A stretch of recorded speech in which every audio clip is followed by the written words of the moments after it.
So I'd like to start here. Well, actually, give you a little brief outline real quick. We're going to play a little bitty word game. And then I'm going to show us a video. And then we're going to go into what I call the hot topic list, which we're going to tackle together as a group in discussion. And when we get to that part, you can think of me as your ringleader rather than your lecturer.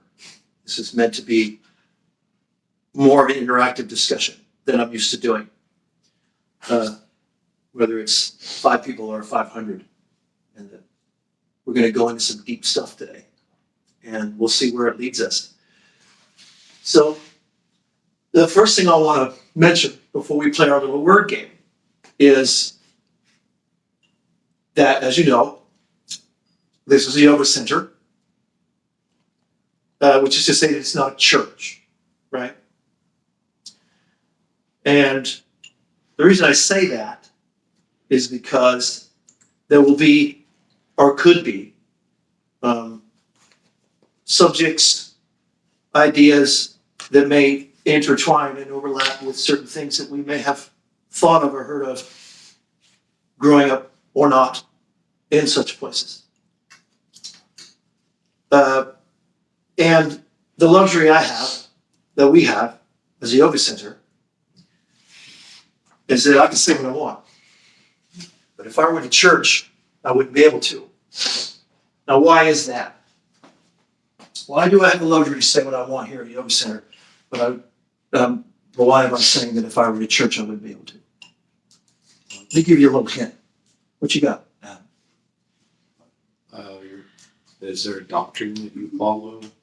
Well, fair question. But hold that thought, and you may know more about that answer as we go. I'm going to write a number on the word. I'm going to ask you if you know what this is. It's actually got a letter in it, too.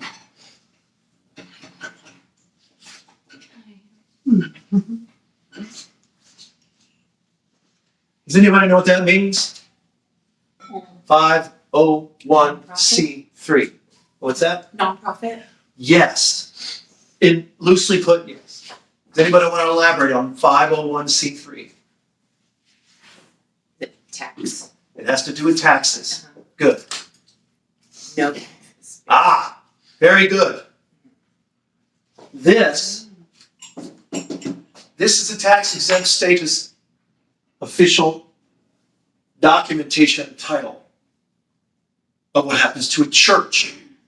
And when I say church, I'm not necessarily talking about your neighborhood country church with a local preacher reading whatever verse he or she wants from any page of the Bible or any other book, or for that matter, what I might say at a yoga center, because I did not sign one of these contracts. I don't have to. But in order to be an official institutionalized church in any denomination in the world, you got to sign one of these. Now, why do I say gotta sign one of these? It seems like a privilege, doesn't it? Churches are tax exempt, aren't they?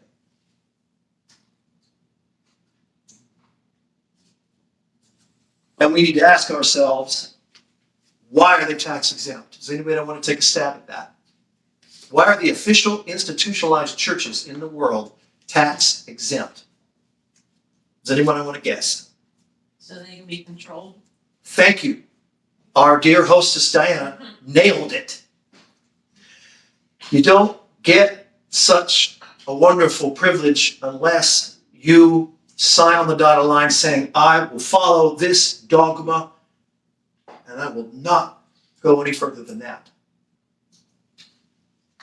You're going to make me tax exempt because this church is now a business.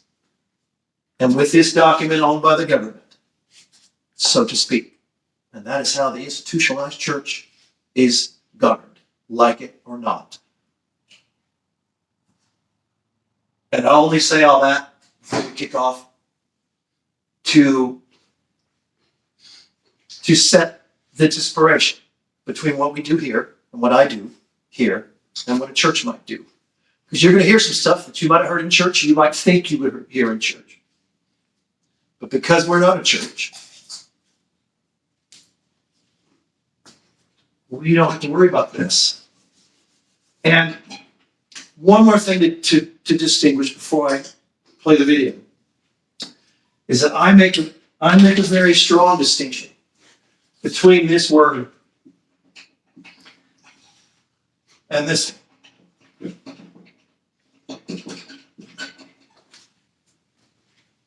That has two words right there that trigger a lot of people, right?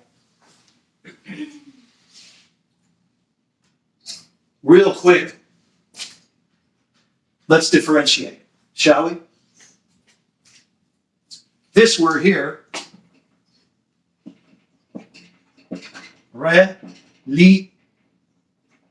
got it, which loosely means to bind to the divine.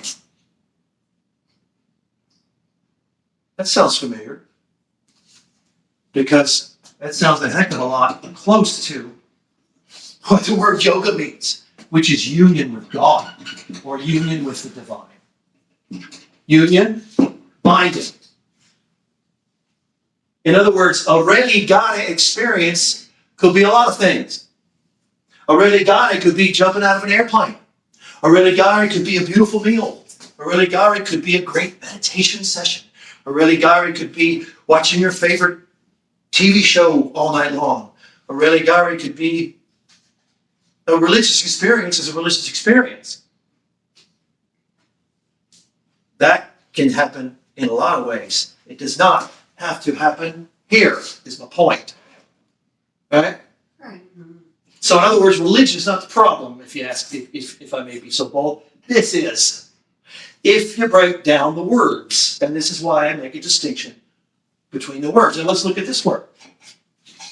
This is where it gets scary, because it's right in the word, y'all. Church. Old English. Kirche. Or Kirk. This would be more Germanic. And Old English, Kirk. Greek. Here we go. What's that word right there? Xerxes. What do we know about Xerxes? The Greek god. Which is where we get the word church. Does anybody know? Do you remember there's an opera about this? Do you remember what Xerxes is all about? No. Xerxes is a goddess that lures people into its lair, casts a spell on them, turns them into pigs, and eats them.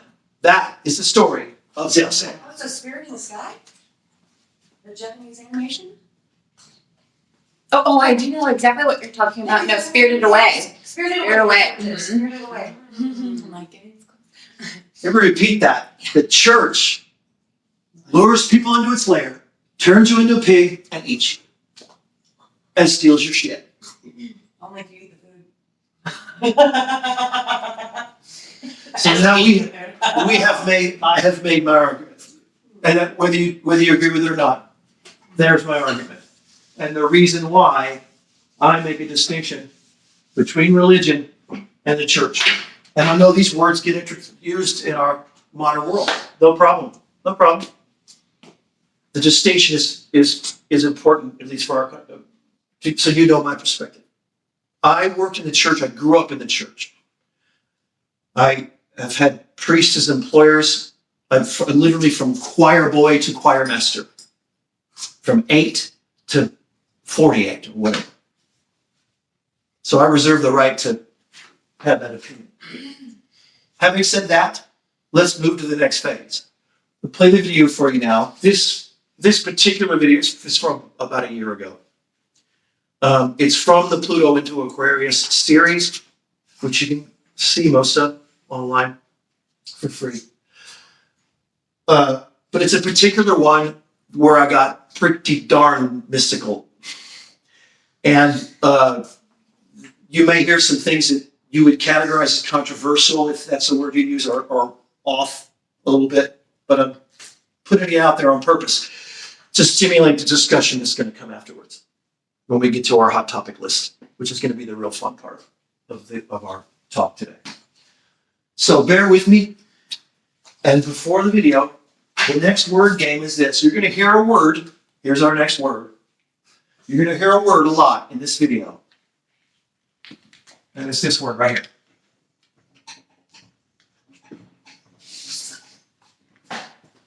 Now, before we hear the video, let's play a word game. Because I'm fair, and because we're not 501c3, we can do that. So as a group, let's come up with some other words for this. Because some of us aren't comfortable with this word. Source. Source, that's a good one. Thank you. Joy, right? Yes. Thank you, Joy. She came up with a good one to kick us off. How are some other ones? Universe. Keep them coming, y'all. Sorry? The divine. The divine divinity, yes. More. I don't know. The immaculate object at the end of time. That's good. Don't have to write those all out. The immaculate.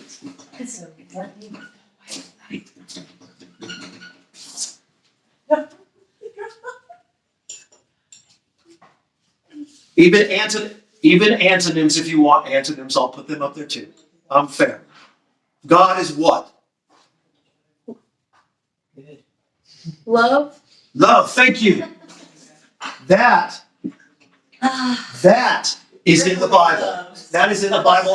That's in the Bible. This was one of the ones I was going to add.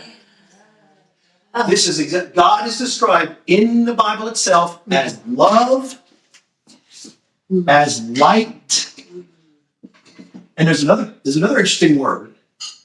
And in the actual word for word state from the Bible as a shield. Isn't that interesting? Oh, wow, yeah, wrap around. Isn't that interesting? Am I spelling that right? God is love, light, and a shield. Anybody else? We're not done yet. God is or isn't. Everything. Okay, good. All. Is that fair? Everything One. and nothing. Oneness, one, all. Alpha, omega. Alpha, omega. Everything in the void. Right, the void. Black, white, and primary colors. Macaroni noodles. Everything. All right, so I think you guys are. I think we're ready. Good. All right, so here we go. Up here. Let's do this, y'all. So why is free will God's greatest gift to us? If God is going to bring us back to the light no matter what is the point? What is the point of having the opportunity to mess up over and over and over again? Why does God need to see us trip over our shoelaces over and over again? Why do we have free will? If we are a spark of divine creation, why do we come into the 3D with free will, with choice to walk away from God? Why is that part of our human nature while we're here on earth? And why is free will God's infinite grace? Why is free will God's infinite grace? God wants to expand its own mind all the time. And God expands its own mind through us, through our creations and the creation of our own life. In the way that God creates through us and the way that God creates through its entire creation, we are encouraged to reach out like a branch, to grow, to reach. And this is what free will gives us. A chance to expand the mind of God through our own creation and through our own creations. And while we're in the 3D, it is the only way we can learn. The real lessons that truly expand and expound and grow the rank of our soul in God's eternity. It is the only way. Free will in the 3D and the earth life is the greatest opportunity for our soul's growth and the quickest the quickest way to kickstart and change the trajectory of our soul, the upward trajectory of that growth, the human life, which is why the dark forces in all the different dimensions, and we've spoken and hinted to this in other episodes, because there are more dimensions than the three. If we're in the third dimension, why did they call it the third if it's the only one? Why isn't it just called the dimension? Because there's 3, 1, 2, 3, 4, 5, and counting. That's why. And that third dimensional earth reality, and let's be fair, the word earth is spelled with the same 5 letters as the H-E-A-R-T for heart. It is the mid-garden reality, the mediator, the middle chakra of the 7, 3 lower, 3 upper, and the mediator heart green in the center. And we come to mediate our soul in the earth life. Those extra dimensional forces that come from different upper and lower realms that do not necessarily have our best interest at heart. Some of them may, and many of them don't. They come here because they know. They come here to influence because they know. They know how precious this earth life is in the growth of our soul and the growth of the mind of God itself. Aquarius holds the key, the pitcher of water. The water is a spirit pouring out by Aquarius, the Aquarian man in the sky. It holds the key to the mind of God. And the powers in the world know that if we reconnect with the mind of God, we can restructure our world and our civilization in a godly fashion. A more godly world where certain restrictions just don't make any sense. A world where natural law is followed. And the civilization is governed by that natural law and no other laws but that. Because natural law is the only law. The Aquarian waters of the mind of God, the fixed air of Aquarius, as the outermost prima mobile Pluto passes through for the next 20 years, to rip open the cracks and crevices in the depths of people's minds and in the innermost of the collective, connected through technologies that we don't even understand. And advancements in technologies that only small groups of people know about. Pluto's going to rip it all open. And if we can seize and grasp and understand and hold on to the power of that Aquarian mind of God, the pitcher of water flowing back into the world, if we can hold on to it and grasp it and understand it and realize it and hold it and be strong enough and responsible enough and disciplined enough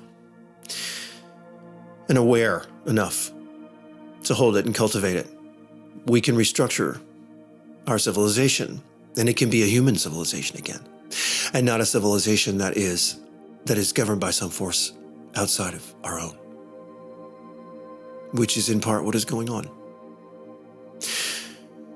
People can argue till the end of the day, and to the end of the year, and to the end of the decade about what we call that, how many are involved, and what's human and what's not. The point is, it's a spiritual battle. And of course, there are human beings involved. Human beings that have fallen prey and bent a knee to these forces. Pure and simple. And if these particular groups of people, whatever you want to call them, if these particular groups of people have a good relationship with their so-called deity and we do not, then they're going to win the battle in the world. Pure and simple. We cultivate a better relationship with our Almighty Creator, and we will have a fighting chance in the spiritual battle here on earth. We cultivate a better relationship with our divine Creator, and we have a fighting chance in the spiritual battle here on earth. If the powers that govern the structures and the institutions of the world have a good relationship with their deity, a better one than we do, then they're going to find favor in the world. It is that simple. They are going to find favor in that world. We have a chance to seize this revelation. We have a chance to seize it. The bucket of water poured by Aquaman has all of the information in it that we need. All of the information. It will come to us in digital form. It will come to us in invisible insightful downloads. It will come to us in signs and symbols. It will come to us in things that people say. It will come to us in ways that we do not expect. And it will come to us right in our face in the news, in places that we were only expecting a lie. And it will come to us in places when we were expecting the truth, and it will be a lie. Because when the water barrel pours back into the world, it splashes. It splashes. And things get muddy for a while. And there's a mess that has to be swept up and mopped up and cleaned away before everything can be properly processed. And as I have said, we are lucky that Pluto travels slowly, very, very slowly. Because, let's be fair, it is pretty ridiculous how slowly we humans learn.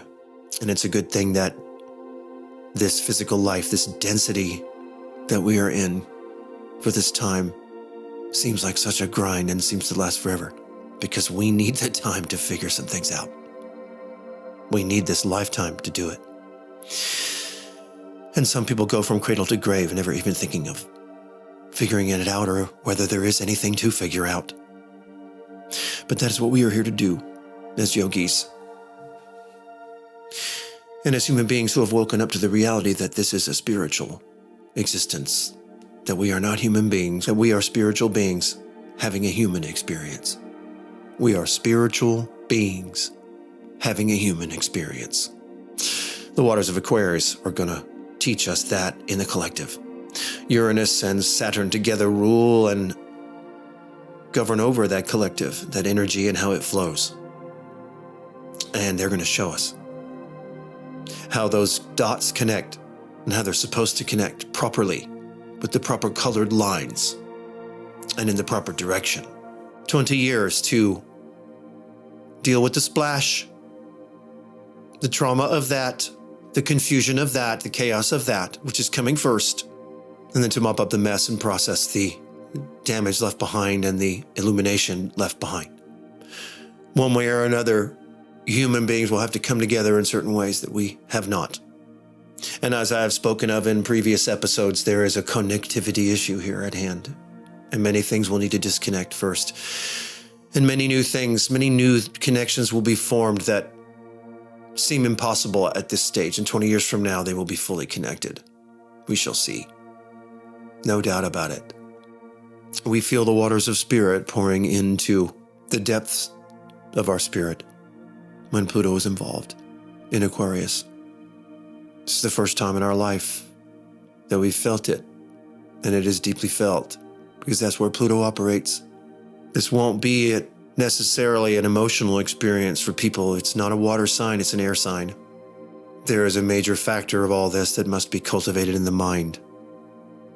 And hearkening back to an early episode where I mentioned the frontal cortex of the human species, it is my contention that the plant kingdom is more advanced than we are, and that in the animal kingdom, we are the least advanced of all the animals.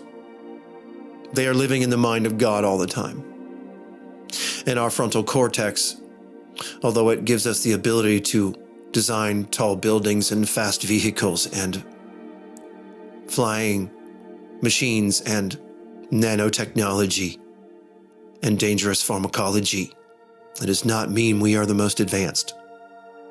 We are potentially the most advanced, and this is the point. We have to come into full alchemy of our whole being, and the yuga cycle that we are coming out of has disallowed this in the human spirit and the human civilization. It is, the yuga cycle has pulled us out and out of that through entropy and through the dark forces that have been allowed to creep in for hundreds and hundreds and hundreds and hundreds of years. We do not know what we are capable of. And we have patted ourselves on the back for hundreds of years saying, look how advanced we are, look how much better we are than all the other animals. We need to take a good look at how the birds operate and see how automatic everything is. Sometimes when I hone in to the spirit animals, I can almost hear them laughing at us and chuckling with empathy. Because at one point in their existence, they were like us too, clueless and not tapped in properly. But as I spoke of and mentioned at the beginning of this particular talk, it's about free will. And our free will and the amnesia that we come into this life with is part of that gift. If we knew everything about the past and our existence, first of all, our brain would explode and our third density, physicality, would not be able to withhold that. We would explode. We would implode from within. The amnesia is important so that we can exist in this small, dense little suit for this small period of time. The free will and the amnesia is there so that we can fully cultivate that frontal cortex into its fullest potential and not waste it. Even though the modern world pulls us outside of that self-awareness, such that we end up extending our brain power and all of our gifts and talents on seeking outward into the world, into the system that conditioned us.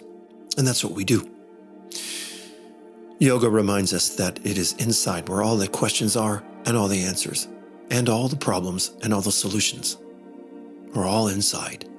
This movie that you are living in, that I mentioned in a previous episode, as a metaphor for life, the movie that you are watching now, that I am playing a character in, you are the lead character.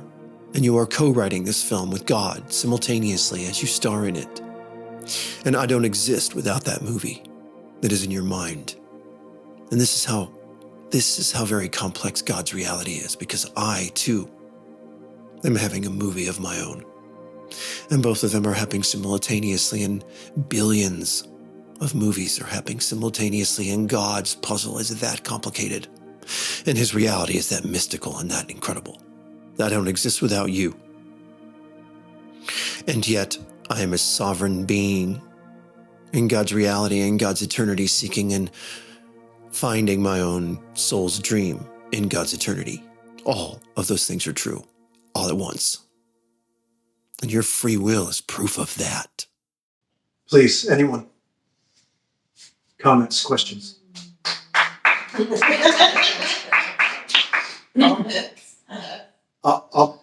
I'll accept the applause. Any words to follow that up, Miss Becca?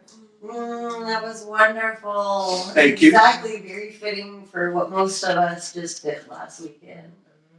Traveling and journeying and diving into the depths of our own beings and we got there. And knowing that we are each other. And then we're all having our own movie. And we're all in an epic saga. All of it. Also, Anybody else? very much is aligned with the truths that were unlocked for me in my recent experience. It just to trust that, you know, if you lead from your heart, that the beauty, Aquarian beauty is there. Just align with that heart space and trust. No fear. We can transcend that hundreds of years that you've been talking about. And I feel like it's just very recently that I have transitioned into that new Thank you. space that you're talking Anybody else? about. Yes, I see you. I hear you. One, I essentially am one with you. Y'all ready for the big reveal, the hot topic list? Show us. yes. That's what we're going to do. We've got 6 topics here. We're going to categorize them based on your interest. And then we're going to plow through them as much as we can. In no particular order. They are: what is the matrix? Sex, Kundalini, moon cycle, endocrine system. Great shift, age of Aquarius, end times. Addiction, a sacred disease.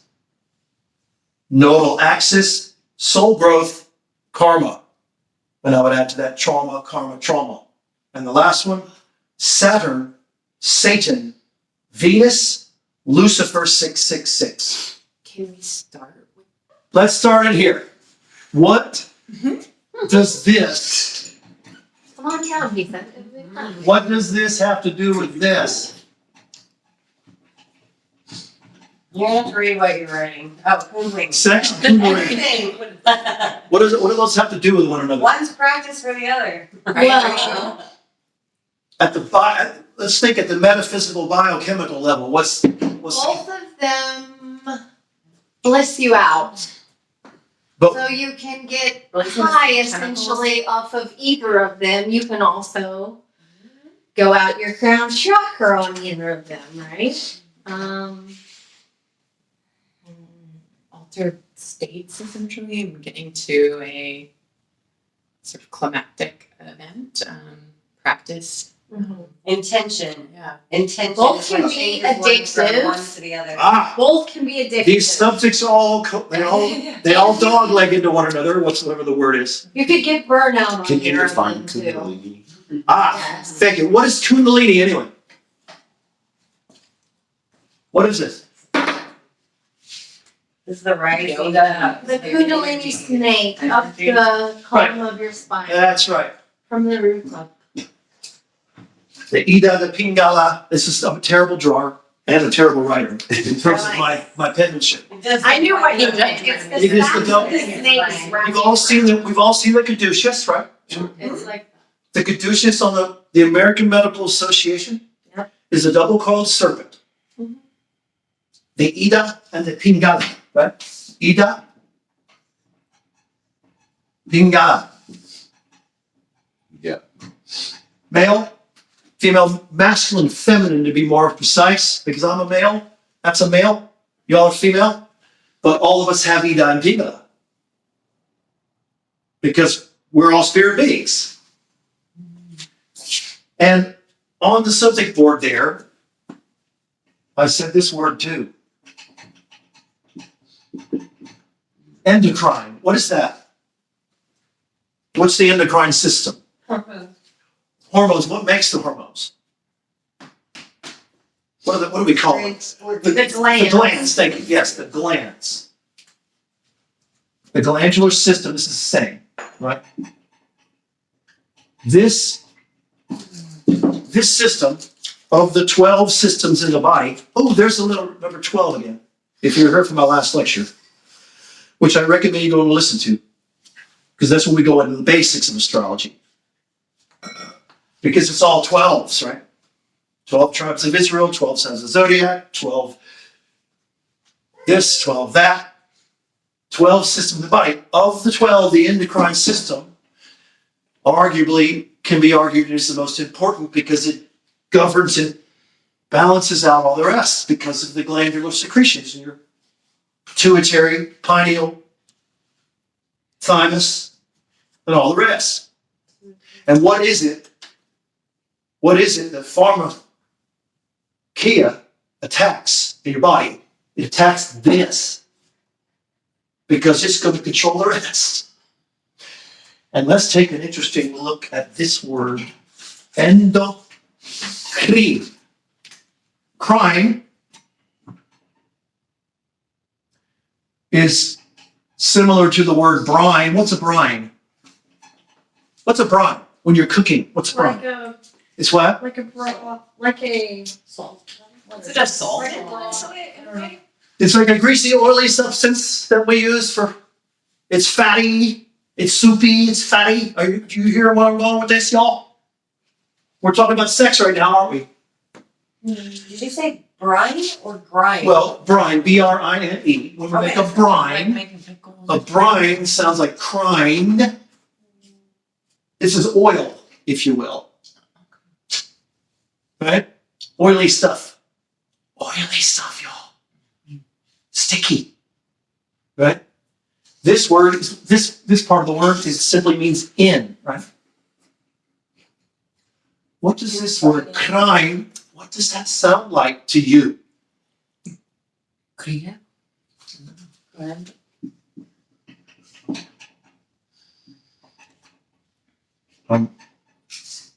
I'm so shaky because of my flu, but I'm getting there. Endocrine is Christ within. It's right in the word. And what is this? This, the Greek for this, the Greek for this is Christo. Christos. It's where we get the word Crisco. There's some more brine for you. Some more fat. Christus is oil. Is it not? The crine endo, the Christos within, the brine within, is your sexual energy. And it is in your spinal cord.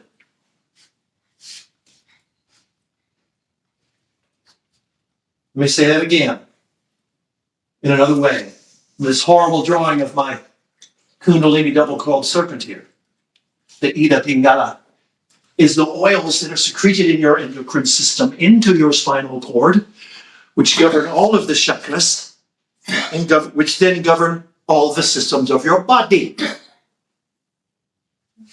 And as someone said very well earlier, when we think of what sex is in a basic form, it can blast up or it can blast down, right? Right. When we blast it down, we make a baby.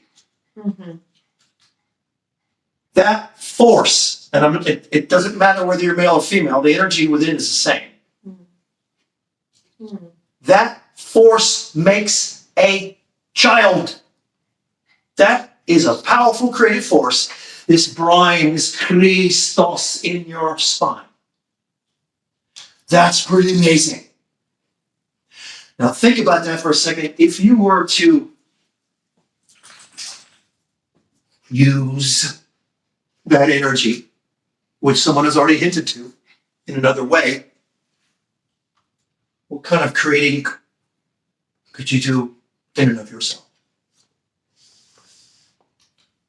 The sexual energy, endocrine system, the Christos, is that very thing. Which is to say, and at this point I will throw in my bold viewpoint on it, if you will. At the extreme level, I'll give you the extreme version, which, by the way, is spoken of in the great mystery schools, i.e. what is now known in the modern world as Freemasonry. Because when you get to a certain degree, because the Freemasonic Lodge is in multiple degrees, and when you get to a certain degree of initiation, you walk through that certain door and they say, stop fornicating. And what I'm talking about particularly is in the ancient world, before the mystery schools were corrupted by the dark forces that I spoke about in the video. Stop fornicating. If you want to alchemize your soul, if you want Christ within, stop wasting your sexual energy. And you can create in you the same force that makes a baby, for God's sakes. You can turn it up. It's called sublimation of the Christos. We live disciplined lives. We're not governed by lust. And the way I put it in, as I said, the extreme terms, if you're not procreating, no fornicating, and for God's sakes, no masturbating. Right? We all know what sex is. We all know how good it feels.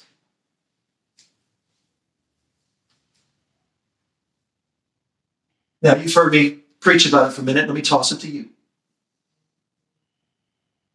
How is this fitting with this? Questions or comments about how far we've gone so far? Am I full of shit? It's the life force inside of us. Yeah, sorry. It is The life force The- inside of us. Joy. No, it's just, I think it touches on this in the Way of the Superior Man, that I had read something in there about that, right? Yeah. You Like- betcha. How it sits with me, not. But I'm like, that's great for some. That's kind of how I feel. This is a heavy subject. We started with the heaviest I feel one. like, yeah, that's great for some, but I want to have sex with my partner, and I want to be close with my partner. Of course. I guess what's going on in my head. And in the modern world, the way forward, in my humble opinion as a yogi, is that we do it in the most disciplined way we can. And we don't stay with one or another or that practice or another simply for the pleasure at the physical level, but understand the greater purpose of the sexual energy, and we don't waste it more than we should. And we are not governed by our physical lust. Understanding what I said in the video, that we are not physical beings. We know how good it feels. But if we knew how good a spiritual orgasm felt, we might want to pursue that more. And I have at certain times in my life. I have spent many years of my life completely celibate, chaste. And I've also had addictive proclivities towards sexual activity too. So I've been on both ends of the spectrum. And therefore I speak from experience. And to be fair, the modern world we live in is addicted to sex. And we got to reel this in. If we want to come back to the mind of God, like I talk about in that video, we got to reel it in. And that's why I put this subject on the board, on the list today, because it's that critical. Because your sexuality, i.e. not your sexuality, but your sexual energy, is your soul. It is your brains. And on the topic board, I mentioned the moon cycle. And Joy, brought up a very important point. And it's a point that everybody understands very well, because we're all adults here. We all know what happens. But I mentioned the moon cycle, didn't I? What's going on with the moon cycle? What is the deal with the moon cycle? And here is the beautiful thing about it, y'all. If we want to live in a healthy way when it comes to this huge deal subject, it's real simple. If you want to keep it simple, there's a way to do it.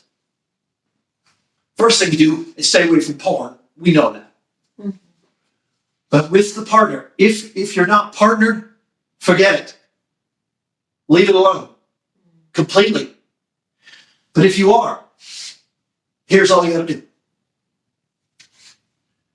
In the moon cycle, I'll go ahead and write my Zodiac on I'll get it going anyway so we can use it. I won't make it huge because I need room to write. But when the moon, and we can get to why it's the moon if we need to. When the moon is transiting the house or the sign where your sun was when you were born, which is the easiest one to look up. We know the month, most of us know where our sun is. Like if you say I'm a Libra, that means your sun is a Libra, right? Right. So that sun, for me, that's Capricorn. Me too. When the moon is transiting your sun sign, you abstain, because during that time, what happens is the endocrine system, the pituitary gland, secretes what's called the Christos, the germ of our soul, down into the column of your spine, down into the solar plexus, into the sacral chakra, and plants a seed of divinity within you. Every month, we get 28 days. We get 28-day periods. We have opportunity to do this every 28 days. But we're chasing the orgasm around in the modern world so much we miss it most of the time. I'm talking generally here. I'm not pointing fingers. So you're saying once a month, if I'm understanding correctly, once a month we abstain when our Moon What is in I your am- sun. When the moon's in your sun sign, uh-huh. you abstain. And when the moon's in your partner's sun sign, you abstain. It's in Leo right now, right? Right, I don't know. How do I know when the moon is in my sign? How do I look that up? You follow the moon, it's easy, just as easy as looking up where your favorite restaurant is. Okay. It's all there, and you follow the moon calendar. Okay. This is, if you don't want to go hardcore, this is a good way to do it. Follow the moon cycle. Think about it. The female follows the moon cycle with the menstrual cycle, the flow of the fluid. In the case of the women's cycle, it has to do with the blood. But the men have a cycle too. And women have the same cycle with their endocrine glands and the sex. Does it align? That would be silly. It doesn't align when a woman is in her moon cycle. You're not saying I'm not saying they're aligned, but the moon, the menstrual cycle is one thing. Right. But the point is, it's the 28-day cycle either way. Right. Because the moon governs the water of our being. We talk a lot about that in my last lecture that goes all into the fundamentals of the zodiac. The moon is a 28-day cycle. New, half, full, waxing, waning. Mm-hmm. The Christ within. If I may be so bold, what I'm trying to explain to you right now is what that word really means. It's biophysical. It's metaphysical. It is chemical. It is not supernatural. It's in your body. It's in your endocrine system. If we live healthy life, eat healthy diet, live properly, discipline, all these things. And we have to get to that with other subjects too. But there it is, put simply. And we do have to plow forward because we got more subject. It looks like you all want to hear them all.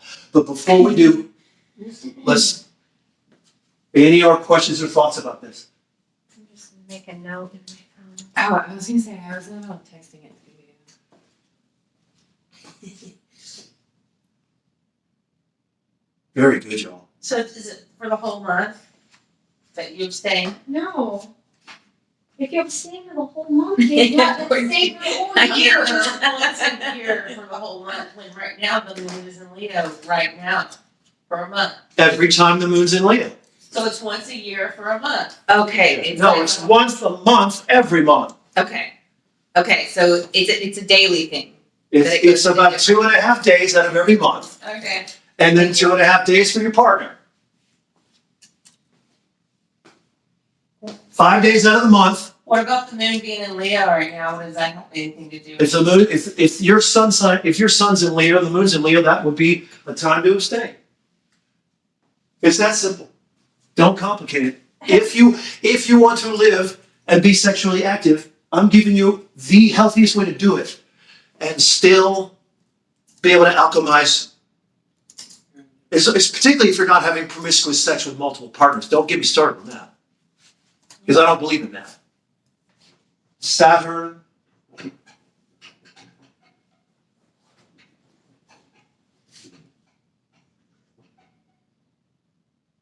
Venus. Lucifer. So, does anybody want to take a stab at what the connection is with these words? Well, Lucifer is the morning star or something like that. So Venus rises in the morning. You betcha. Spot on. Yeah. And we'll get to that. We can start there. Lucifer means light. I don't know. Well, Bring of light. Lucis.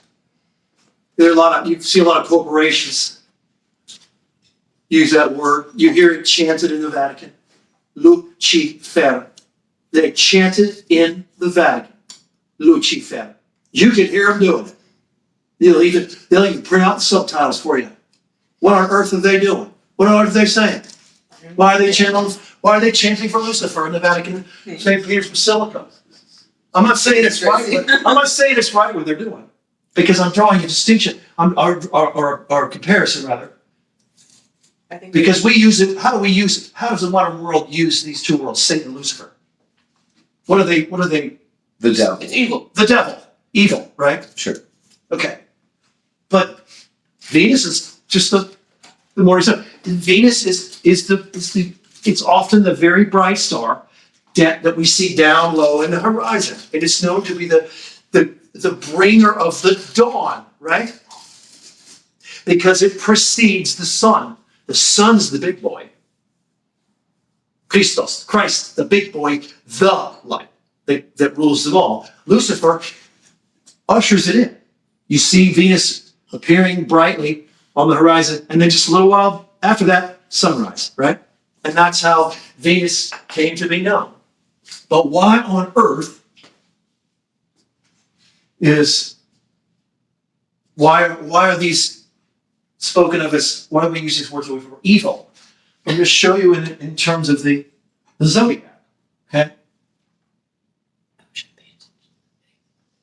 Yeah. I didn't even watch it yet. I Yeah. haven't even watched all of it. I'm like, what is Venus is the ruler of the sign of Taurus. Venus is right here in its rulership. It also rules Libra down here. But Taurus in the Zodiac, it's the second archetypal house of the Zodiac. Unfortunately, this is not a fundamental astrology lesson going deeper beyond that, but that's okay. Taurus is known as fixed earth. It's the most solid of the earth signs. Venus represents the senses, the physical senses, things that are earthy, food, sofas, blankets, things that make us feel good. And, you know, in modern astrology, people very loosely throw Venus around as the planet of love, which is true, but more specifically, it's talking about how our senses experience love. It is the sensual side of that, i.e., the earthy, physical side of love. It is the physical, it is the senses. People who are Venusian are sensual, right? It is physical, physical, physical. You see where I'm going with this? We are not physical beings, right? And therefore, Lucifer, if the dark forces in the world are going to venerate Lucifer, which they do, what they're getting at is they are venerating the physical senses over the spirit, pure and simple. Which is to say, that's separate from God. Which is to say, if you continue to follow that path, you're gonna end up in the lap of the devil, or the devil on your tail and dance with the devil. Because I'm all about the senses, man. I'm gonna follow my senses. We just talked about it with the sex subject, and that's why the connection of Venus and Lucifer. Because it's fixed earth, it's a sense of the physical sense. If we worship that, we're going to get ourselves in trouble, and that's the trouble that the world is in. Because the forces that govern the world worship that. And they try to lure us all into that rather than seeking the spirit. Now, why Saturn? What's going on with Saturn and Satan?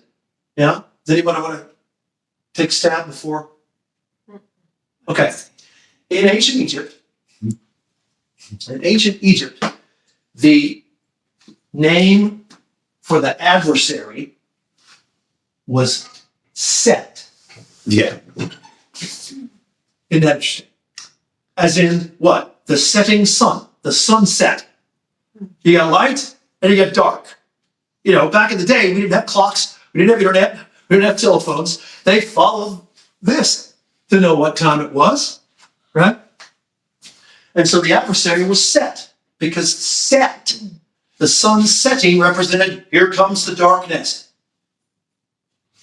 And the name for the light during the day was Horus.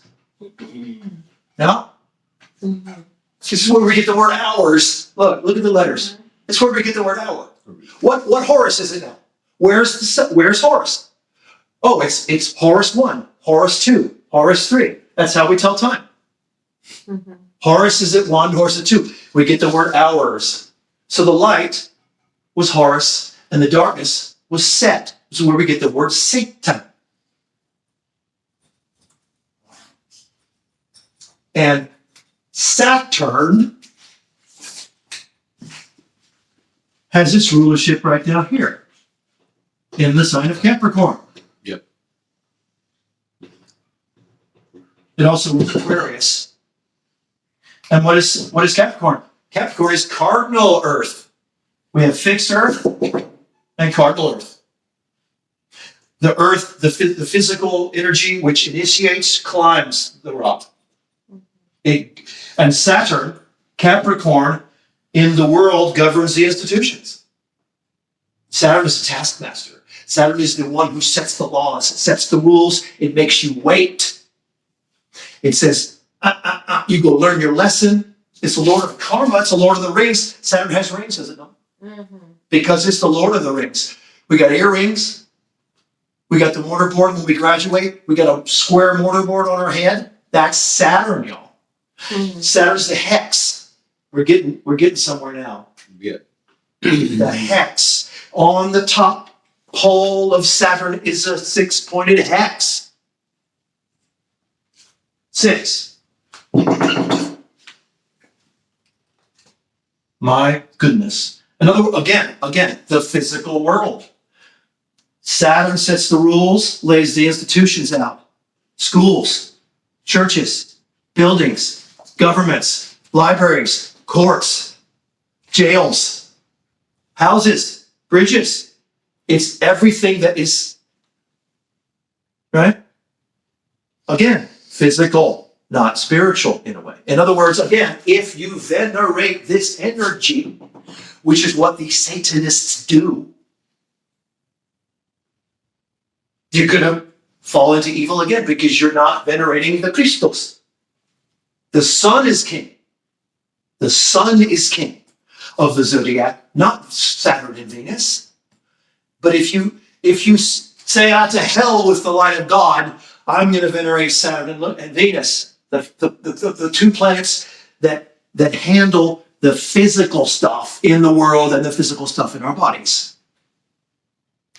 You're going to fall right into evil every time. And that's exactly what the dark forces in the world do. These are their planets. And guess what the symbols are? Venus, what's the symbol for Venus? It's horns. No. It's a 5-pointed star. Yeah. You see it on football helmets. You see it on the American flag, for God's sakes. And I'm not a very good drawer, but you could do it upside down and make it creepier. Now that it's oftentimes you see the Luciferian star pointing downward, which is to emphasize the physical, the darkness. And in the sky, Venus makes this pattern. It's called the Venus star points. In its traverse, in its entire journey that Venus always takes, it goes boop, boop, boop, boop. It hits these spots in the sky, and it creates a 5-pointed star of Lucifer. And there it is. And oh boy, what's the sign for Saturn? Well, we have a triangle pointing down and a triangle pointing up. Right? Put those together, what do you get? You get a 6-pointed star. Right? Like that. Star of Saturn. It's also known as Remphan. Saturn and Venus, Lucifer and Satan. The physical, the institutions of the world. So why this number in the Bible? Why this number in the Bible? Anyone want to guess? Does anybody know? It's that like 3D or something? I don't know. This number literally stands for 6 protons, 6 neutrons, and 6 electrons. Does anybody know what that molecule is? 6 neutrons, 6 protons, and 6 electrons makes up the carbon molecule. And what's carbon? Carbon is basically the building blocks of all physical reality, the 3D, which we have come into temporarily as a spirit. And there it is. The number of the beast. The beast is us, the animal, the physical. That's what they mean by number of the beast, because the beast is the animal, the physical and the 3D. It's not some, yes, we have the Baphomet, which Adam was hinting at.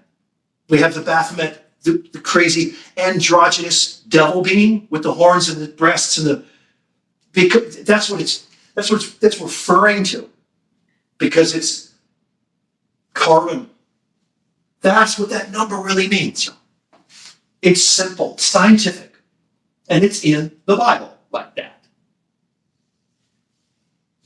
And there is your foundational essence of evil in the world, right there.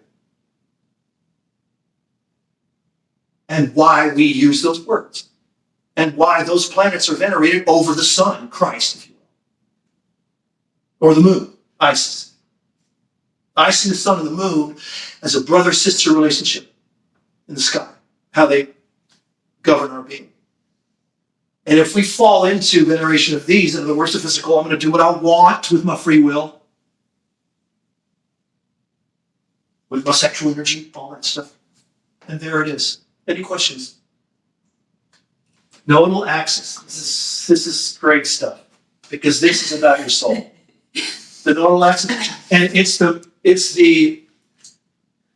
one thing that it's one of the aspects of astrology that is not in the normal, because the nodal axis, y'all, is a point in the sky that represents the cycle of the moon and the ecliptic. Does everybody know what I mean by the ecliptic? And in other words, the cycle of the equinoxes. Where the eclipses occur is either on or very near where that axial point is. It's an invisible place in the sky which represents the path of the moon and the path of the equinoxes through the zodiac. And it travels, think of it as a line that goes through this, and it goes like this. And it travels through each constellation's sign about every year and a half or so, 18 months roughly. In other words, it changes. It just changed. The nodal axis just shifted from Aries into Pisces, did it not? Didn't know.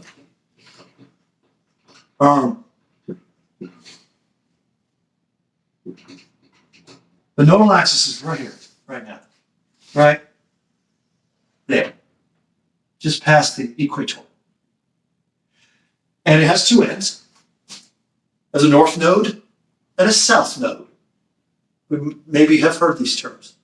But it's not talked about, as much as, Sun, Moon, Mars, Venus, and all the planetary placements in your chart. Mm-hmm. But your nodal axis represents your soul and your karma. And it is, in my humble opinion, maybe the most important fundamental aspect of our soul's blueprint in our natal chart. Can you write that down for me? Are you saying nodal? Nodal. Here we Can go. you? Okay, nodal. The north node. North node. South node. Okay. Thank you. I Yeah. got you. And so, the understanding in astrology is that the north node is like your North Star. It's the North Star of your soul. It is where we want to point our spiritual arrow for our ultimate spiritual growth. In other words, it represents the part of our karma, the part of our whole entire soul's growth through the eons where we have not yet traversed, where we have not learned, the stuff that we have not gotten good at yet, that we need to go to. And the south node represents where we have already been and what we have built up in accumulated experience, and often what weighs us down, but also what we can benefit from because we've gotten good at it. But yet we gotta keep shooting for that spot that we've never been, which is the north node. And that's what the nodal axis represents. I will give you an example. I will use myself as an example, and I have the chart here. If people start getting curious, we can look up your node right here. Because you're not always going to get this. A good astrologer is going to talk about your nodes. I'm not. Go ahead. I have a question. Please. So if we are both Capricorns, is our north node the same? No. Okay. The north node has to do with the year you were born, because the nodal axis travels through an 18th month period. It's basically the year you were born. I know mine is Cancer. Right. Okay. What year were you born? What year were you born? 82. It's a weird chart, but it's here. 81. Yes, here we go. In other words, September 81 to March 83 is Cancer. North node. Yeah. Okay. Which is to say, here's Cancer. Right. If your north node is in Cancer, where's your south node going to be? It's Capricorn. Capricorn. And that's a tricky one, isn't it? Because your sun's here too. Yeah, it is. Your sun and your south node are in the same sign. I did a reading on somebody, an old student of mine who had the same issue. So yeah, you can tell me more about that later then. I don't want to hog the show here. Well, what's Cancer ruled by?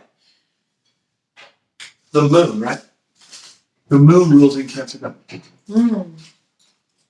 It's the emotion. Oh. House and home, family, Yeah. and emotion.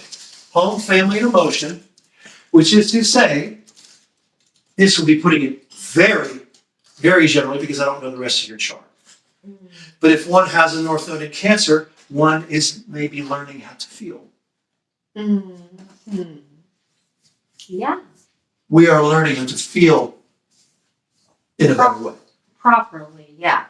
We're learning to get in touch with our emotions. That may be a way of putting it. I had another student here at another talk he gave who had their north node in Cancer, and he said I became an actor because my north node's in Cancer and I had to learn how to fit. My mask, absolutely. There you go. It's right there in your axis. It's right there in your node. My sun and ascendant are here, and my north node is in Aries. My south node is in Libra.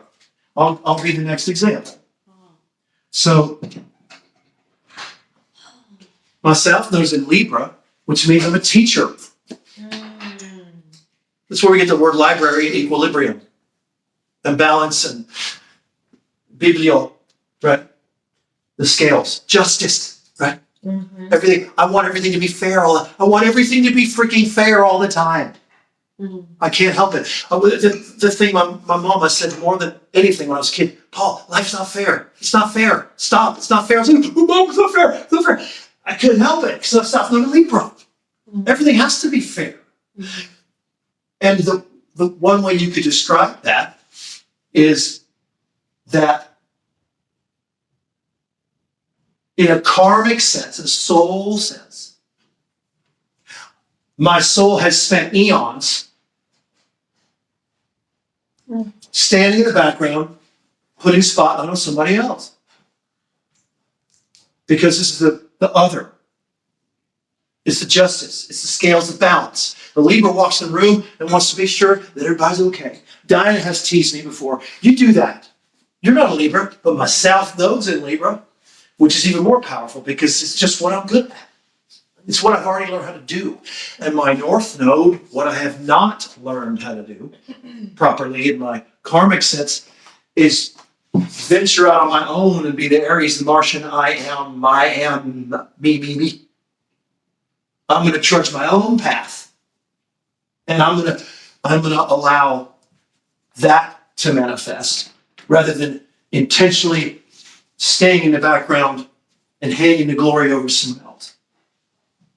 That's not a very good way to put it, but it's just a quick example.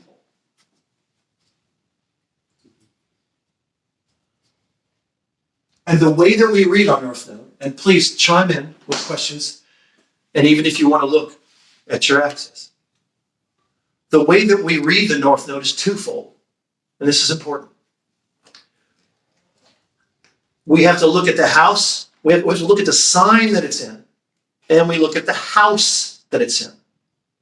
And the house has to do with 1 through 12, where we start from our ascendant. And the houses all stand for something, i.e., in other words, archetypically, Cancer is 1, 2, 3, 4. Archetypically, Cancer is the 4th house. But if your sun were in, let's say your sun were in Gemini, for example, or your ascendant, rather, were in Gemini,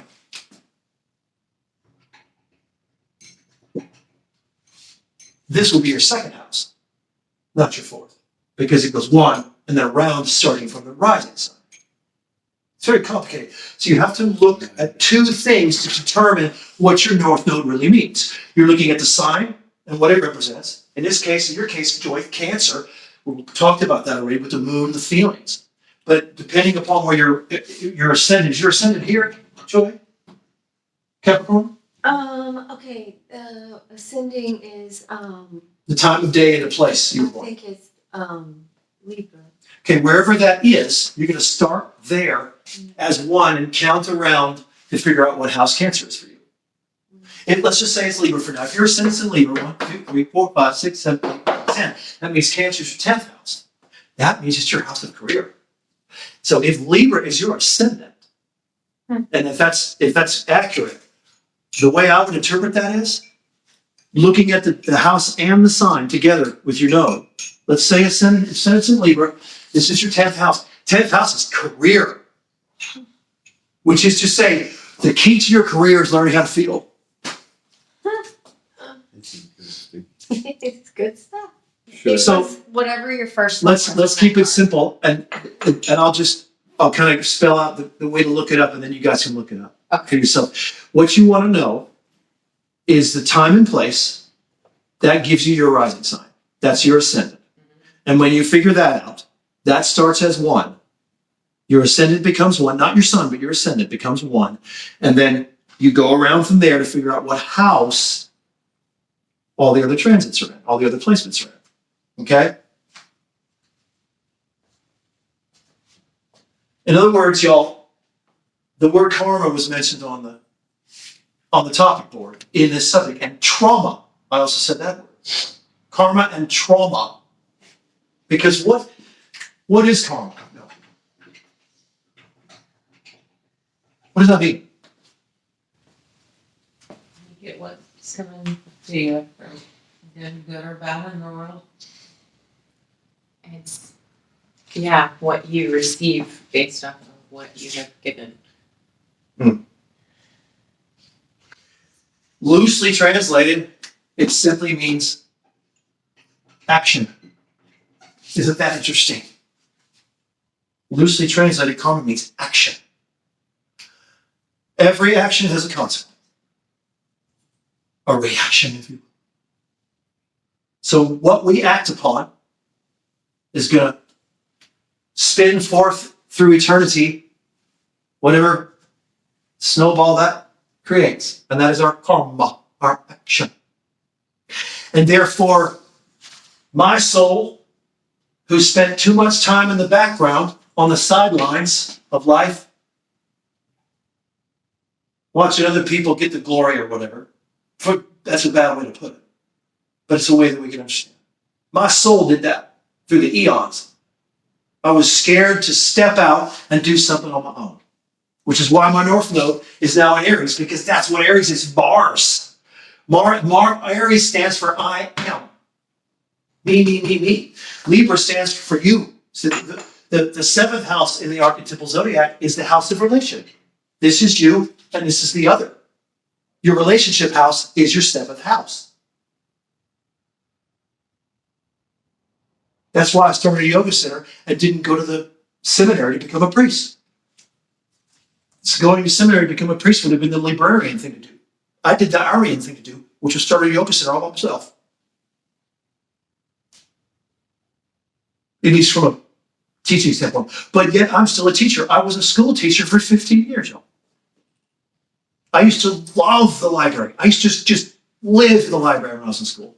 It's right there in the Word. Look. Look at here. This room right here, y'all, is called the library. That's what I call this room. Look, it's my South Node. It's what I'm good at. I'm not good at this. And I'm talking about my soul part. I'm talking about the deep down. What is Aries though? What are you not good at? Aries is I am Martian. It's cardinal fire. It's the spiritual initiation. It is the mark of the individual. I am. Which is to say, every single human soul is important. In other words, every human being has an important Aryan aspect because it's something called the ego, but more like the willpower. The willpower. And that's something I have a hard time with. Because my North Node is in Aries, I have a hard time with willpower. I have a hard time stamping my foot and saying, oh, I'm going to do this, come hell or high water, and I don't care what you think about it. That's the Aryan energy. Aryan people, Aryan energy can be very feisty and aggressive, and I don't give a fuck what you think. Because I'm just right? Uh-huh. And I was a teacher, I was a school teacher. Went to the library, this room's called the library, there's a library right over there. But here I am at a yoga center talking about things that you would never hear in church. That's the Aries quality that I'm trying to reach for. It's the North Star I'm trying to reach for. Feel me? Anything to add before I move on? I want to get to this next one. I'm going to pick the next one. Because I think it's really important. Even though we're a small crowd today, You're fired up tonight, Paul. even though we're a small crowd, this next one is so critical. Did you talk karma when I went to the bathroom? Well, karma is Okay. action. Yes. That's That's the what- whole thing I wanted to hear. But Well, let's go back before I move on. Okay, yeah, let's touch on it because I need to fill it in better. Thank you for doing that, Joy, because I need to fill. No, I No, no. made it and I thought, oh, now's a good time. Why? Okay, the action. One of the Okay. the reason, that's a bad word, but the reason we're here, because one of the ways that karma is interpreted is that we're in this cycle. We're in this karmic cycle that we can't, of reincarnation, if you will, that we can't get out of. Because we keep running into traumas in our life. The karma that we carry is very largely based, although not completely based, on trauma that we have experienced in our being in the past, whether it's death, war, famine, pain. You can imagine all of us in this room, inescapably so, have been through some serious traumas. We don't remember them right now, and thank God that we don't, because if we did, we would implode. We have all been in wars. We have all killed people. We have all been killed. It is inescapable. Every soul breaks bad, and every soul has an opportunity to break good. And that is your karma, and your karma is bound up in your trauma. And we are here to unravel the trauma of our past, which is the pain that we carry. The trauma of our past is the pain that we carry. And this is why Saturn is the ruler of that. Because Saturn says, oh yeah, you're going to learn the lesson, right? You're going to go, don't you move until you learn the lesson. I'm the Lord of the Rings. And you get it right, and then you can go forward. And that's why the dark forces that govern the world worship Saturn. Because that's the energy that they can hone in on and control other people with. Does that help you a little bit, Joy and Tom? Thank you. It is that force, let me put it this way, this is better. Karma is that force which pushes your soul forward back into another body, if you will. Does that make sense? And here we are in this flesh body suit again, in this matrix going, what the hell? Mhm. And why am I going through this? Because of karma, right? Because of our actions of the past. Actions that we put upon something or someone else, and actions that were put upon us. By the world, by our family, by our nation, by our love relationships, by the physical diseases we had to endure. Speaking of physical diseases and spiritual diseases, let's talk about addiction.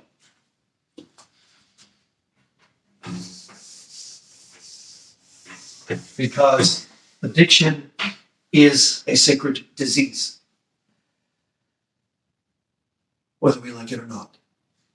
Now, what do I mean when I say sacred? What is that? It's teaching you something. What is sacred? What does the word sacred mean? There's a chakra in the body that sounds the same word. What? Sakral. Yeah, here we go. Sakral. Sacred.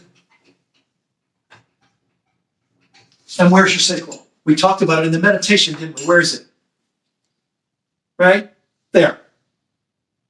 Solar plexus, below the sternum, above the navel, sacral, below the navel. And what does it represent? What does the sacral chakra represent? What does it govern in our being? Creativity. That's one of them. It also represents your desire, your sex.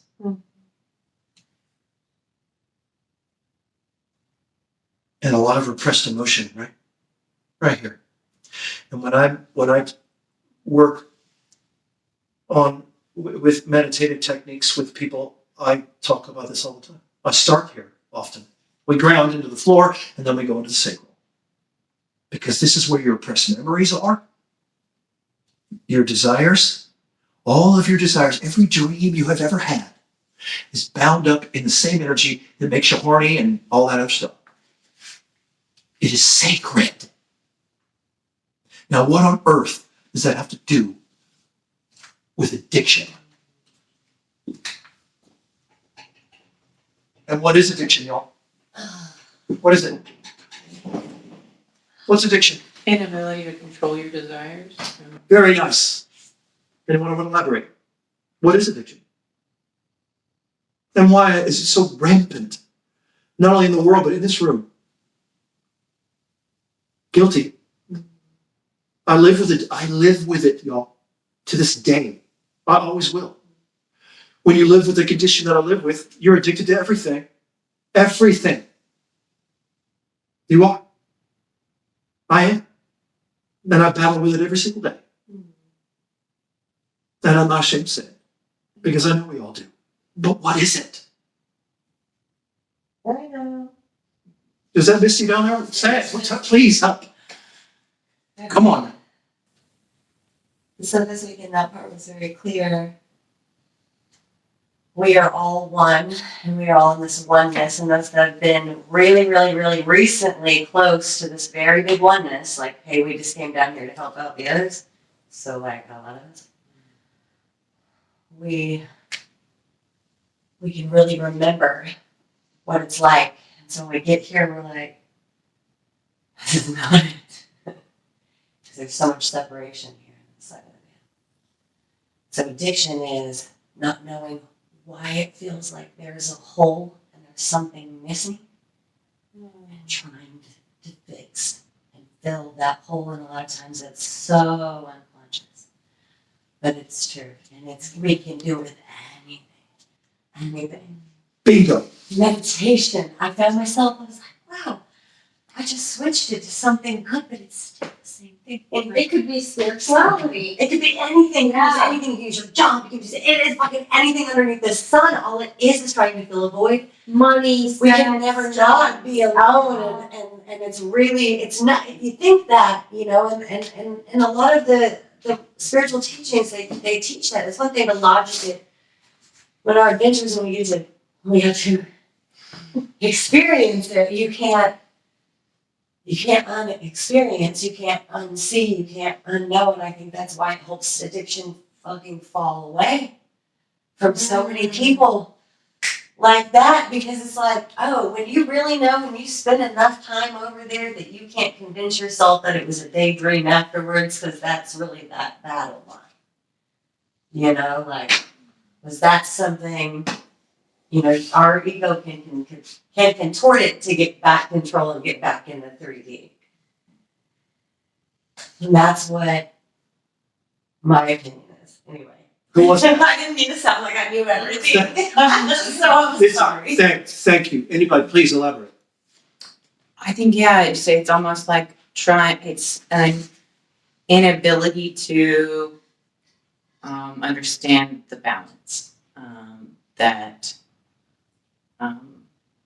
there's really good and then the bad that's, here that we're not, getting whenever we're trying to search for our addiction, that is trying to teach us something. And I think it's a lack of understanding of that balance that leads us to just, constantly be striving for something outside of ourselves to, find that, fill the void. And you guys y'all already hinted at it. It can be anything. And unfortunately, in the modern world, we make these distinctions.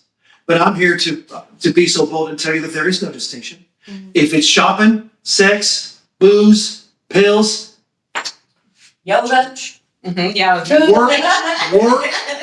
work, Gardening. Work. We make really good things. Yeah, It's- addiction. it doesn't, and I'm here to tell you that it doesn't matter what it is. It's outside of Because it is representing the same soul sickness no matter what. And we know that there are different levels of severity and intensity. That's not what I'm talking about.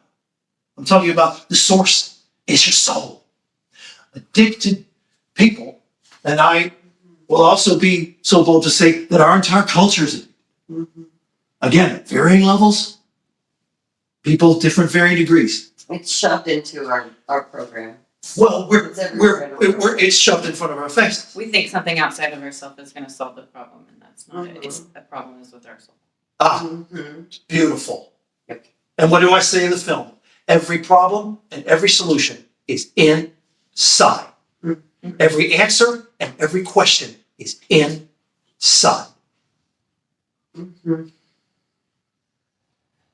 It is a sacred disease. And I will be so bold again and say, if you struggle with addiction, you are one tiny step away from God. Because if you conquer it, there it is. Yeah. Hallelujah. And I can say hallelujah even on a day or a period of weakness, if you will, in my so-called addictions. I am not ashamed to say it. If we don't face this with discipline and seriousness, we will not come back to the divinity the way we need to. It's the starting place. It doesn't have to be sex. It doesn't have to be drugs. And again, the cycle's right here. It's a good physical representation because many of our addictions fall right into this part of your body, don't they? And what's down here? Your liver and your other organs. And what's the word? It's one of my favorite words. Live. It's the liver. It lives. It is what governs. And by the way, this is what mammals have. This is what mammalian animals have different from the plant kingdom. I talked about in the video the plant kingdom being superior to us. They don't have livers. They don't have an organ that filters out the shit. They don't need it because they're living in the mind of God. They don't have addiction. Plants don't get addicted. Oh my gosh. So liver, like live, earth. You live. Sorry. And then if you do that backwards. And look, I'll give you even better. Look at this one. Look at this one. Reveal? Anybody else do that? Yeah, and what's that? Reveal, What's lived? light, What's live, lived is reveal. devil. Lived is devil backwards. And reveal and liver and reveal and live and Once devil. we stop living or feel like we're stopping living, that's when, that's what that is. Set. Words. Y'all are killing it. What is the Matrix? Anybody? What's the Matrix? I'm sorry, I don't know It's a collective dream, I think. where we live out. The rest of this world. How is it represented? How is it represented in the film? Plastic colored is not it. How is it represented in the film? Is a control system that is a computer. At the visual level, what's the image of it though? It's this grid of green zeros and ones, right? Right. Binary code. And you see the scene when they go, and you see Neo standing in this grid of zeros and ones, right? And what are they referring to? What are they getting at with that imagery? What is it? Everything, nothing. Go ahead. Let's continue. It's kind of what Einstein was trying, like theory of relativity or whatever, but it's field theory. So it's essentially every single point possible in the cosmos combined into one, I suppose. Good stuff. I don't want to speak up. Let's break the word down a little bit. We look at words. Words mean things, y'all. Okay, so here's matrix. What are the other words? One of my favorite words in the world, mat. There's the mat. Y'all are sitting on it right now. And anybody who's practiced yoga with me for any brief period of time, I talk about it all the time. Touch the mat, feel the mat. Why? Because it's the physical part. We're grounding into our being, right? To get grounded to the earth. The mat that's underneath you, your yoga mat, is a temporary representation in a certain shape and size that your body fits on that is representing Mama Earth. Matter. Oh, look, there it is again. Matter. What's matter? The physical. Yeah, it's the CO2. It's the carbon. 666, right? Is matter. Matter is made up of carbon 666. What else do we have? We have matter, matrimony. Oh my goodness. You're almost spelling out her name, so yeah. Yeah, it's getting so personal. It's like, oh, 666, she's like, star. I'm putting star. Matrix, matter, material. That's my partner's name. Look at these words. It's all the same. Material, matter, matrimony, matriarch. The earth is feminine, right? The earth is a mama. That's how I see it, feel it. The earth is our grandmother. And she is the material part of God. There she is. Okay. And yet, the way that we use the word matrix in the society is to represent this thing that Adam hinted at, which is this control grid, right? This imposition, a phony imposition placed upon Mama Earth, which is what I call the world, the system. Which is why in the movie they say, what is the Matrix? The Matrix is all this stuff, and he goes, it's when you go to work, and they're going on sidewalk, and they're surrounded by all these people, right? It's like all the images that we could think what we want about the film and the reason they made it. Because let me tell you something. The people who made that movie know what is going on. Because the people that made that movie are high-ranking Freemasons. And they know the answer to this. And they want to give you the fake Hollywood version in fiction. So you go, oh, what a fantastic movie. But in reality, it's a documentary. Right? The movie trilogy, the Matrix trilogy, is a documentary about the truth of this. if we can, just like we were talking about with the 666 stuff and addiction, it all dovetails together. If they can keep you embedded in the fake 0-1 system, i.e. artificial intelligence, which is where we're headed, which in my humble opinion is the devil. Not that it's not interesting and fun. I know that I get creeped out when I go to a search engine and it starts typing my search for me before I can. That's AI, that's matrix. That's the matrix that's being imposed rather than the mama matrix, the earth mother. What this represents, what this map represents for me metaphysically. Because when we ground into our own being, into mama earth, we can come back to the true matrix and not the fake one. Okay? And I mentioned where we're headed and all that stuff, and that leads us to, and we'll jump right into it so we can have our tea, our dinner, or whatever. The great cycle, the end times, the rapture, the changing of the ages, the Kali Yuga, all of these subjects. What am I talking about? Awakening. Yeah, there's this talk, and it's been going on since I was a kid. Mm-hmm. There's this talk that we're living in some special time, a very critical time to be alive. Do we all sort of think that's true? Do we think that this life we're in now is like really special compared to? Yeah. Because based on the calendar, it is. Based on the great cycle, it is pretty darn special. That's right. Because, and I'll explain why. And it has to do with the precession of the equinoxes. The great cycle of the precession, which travels in a opposite direction from the normal direction of the planets. Yes. And it's a 24,000 year period. If you consider each age lasts 2,000 some odd years. There's debates, arguments of how exactly long it is. Sometimes you hear the term 2,150 years. And for the last 2,000 years, y'all, we have been living in the age, the eon of Pisces,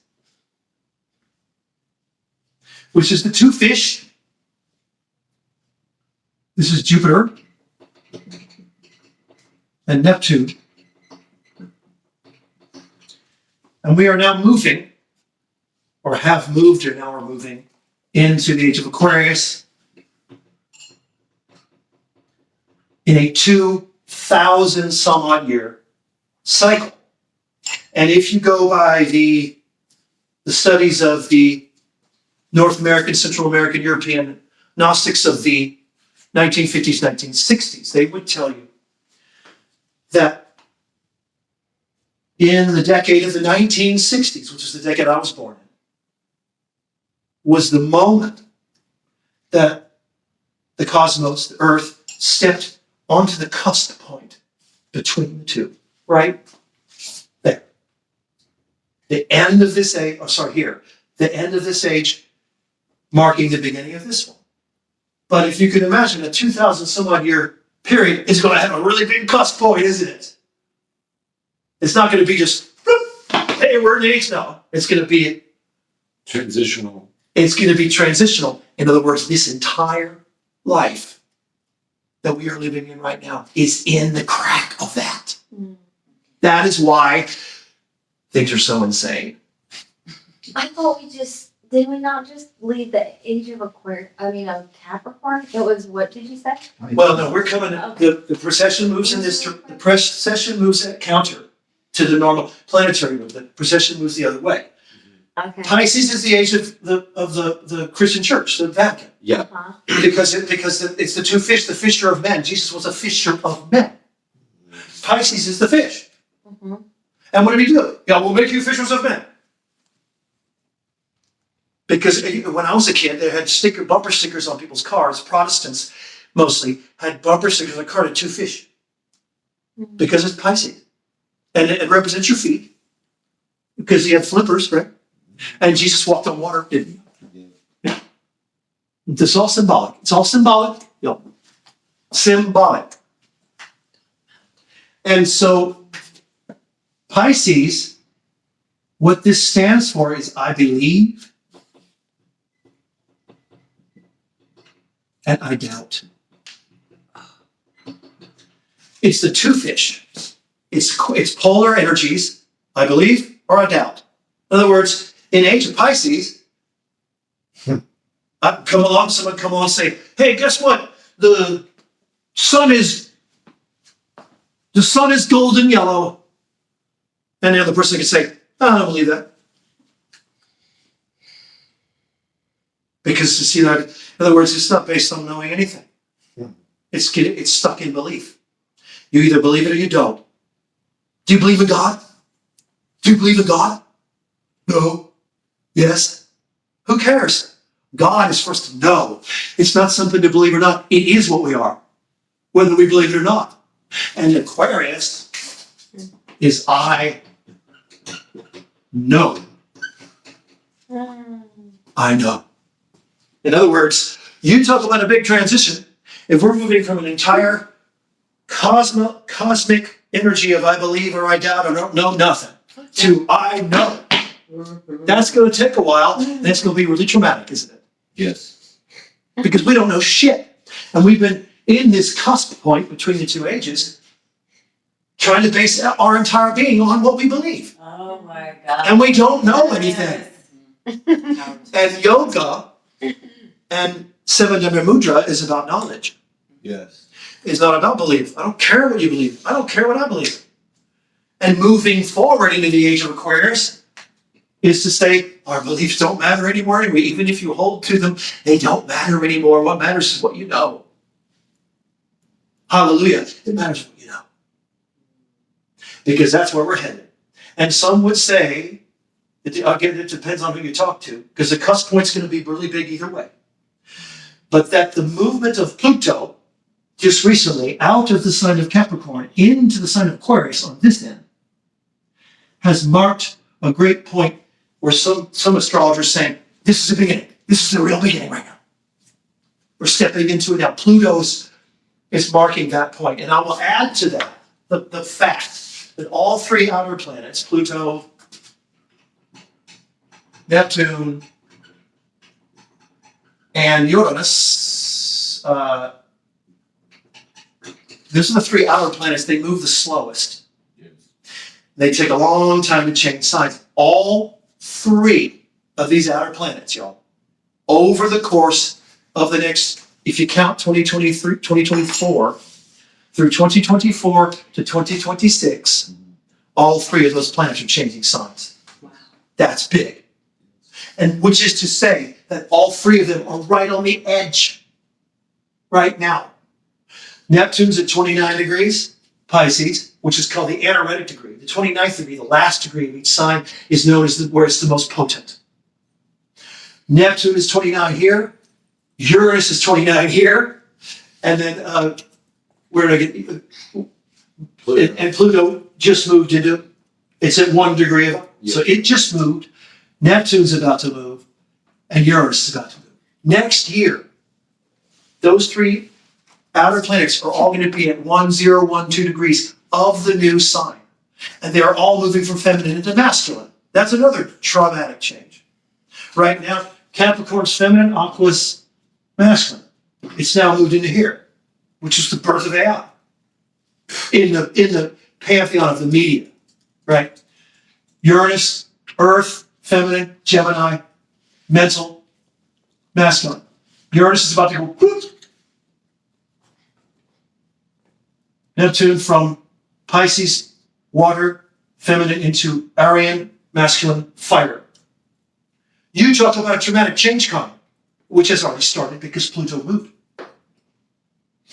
And these planets retrograde all the time, like all the other ones do, and they take forever to change because they keep going. But finally, by next year, maybe the end of next year, I think they're all going to be, and that marks, at least in the sky itself, that marks the great shift, which is why many astrologers now are saying, hey, we're actually coming out. We're here. We're getting there. I was born in 1968. John F. Kennedy was was assassinated in 1963. And the Gnostics, The Summer of Love was 1967. Sgt. Pepper's Lonely Hearts Club Band and all that stuff. The 60s is known as the place where we stepped onto the cusp. And nowadays, 2025, the theory is that we're on the other end of the cusp now, actually into the new age, if you will. Let's toss it back to y'all. Comments, questions, go. If any of this is confusing to you, or if you just want to elaborate. I love about the age of knowing, because I feel like a mantra I've had for quite some time now has been that I don't know anything. Like I know nothing, and it's helped, in my perspective, keep me open to new ideas. And I feel like just last weekend with my experience, it's been the first time that I can say, I know something, and I know it's true. And I can trust that and live my life from that. And yeah, it feels completely new to me, but I can see that that's where we're moving, because these truths that are inside of us will be unlocked on a bigger scale. It's coming. So. Please, anyone? Questions, comments, sharings? You said the Gnosticism. What does Gnosticism mean? Knowledge. It means knowing. That's what the word is. Gnosis is knowing. Sure. Go ahead. But I didn't really care to elaborate. I just wanted to elaborate on that. That's exactly what the word means. It's not so that, see, a lot of the modern church, we talked about the church earlier, a lot of the modern church poo-poos this. They think it's of the devil. They think knowledge is of the devil. Because, why? Because it takes them out of their beliefs. Yeah. They want to hold on to their beliefs, and I don't have my beliefs, what do I have? Truth. And because if you hold tight to your beliefs, then you can justify in your mind the dogma that the church gave you. But that's what the church wants you to do. They want you to keep believing and doubting, because that's how they can grab you by the balls and hold you. They don't want you to know, because then there won't be any more butts in the seats on Sunday. And by the way, there are fewer and fewer in most churches around the world. For that very reason, because people go, wait, just a minute. Just like you said, the more we come to realize that we don't know shit is when we can start to know something. Right? Anybody else, please? Joy, Diane, anybody? Steve.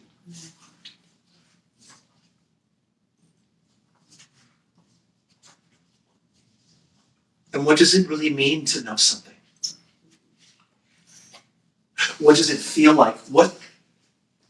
Here's one. What's the felt experience difference It's a feeling. between a thought and intuition? Yeah. Right? True knowing is a feeling. It's a feeling, it's a felt experience, and compared to that, a thought almost feels like a heavy thing, a rock in your An head. idea. But when you know something, it's quicksilver. And what's the planet that goes along with quicksilver? Mercury. Yes, sir. And Mercury represents Gemini, the mental, the communicator. When we think of the Kundalini energy, Mercury, quicksilver coming up and down the spine. And when we have intuition, we have a knowing of something that is undeniable when it hits us. Wings at his feet.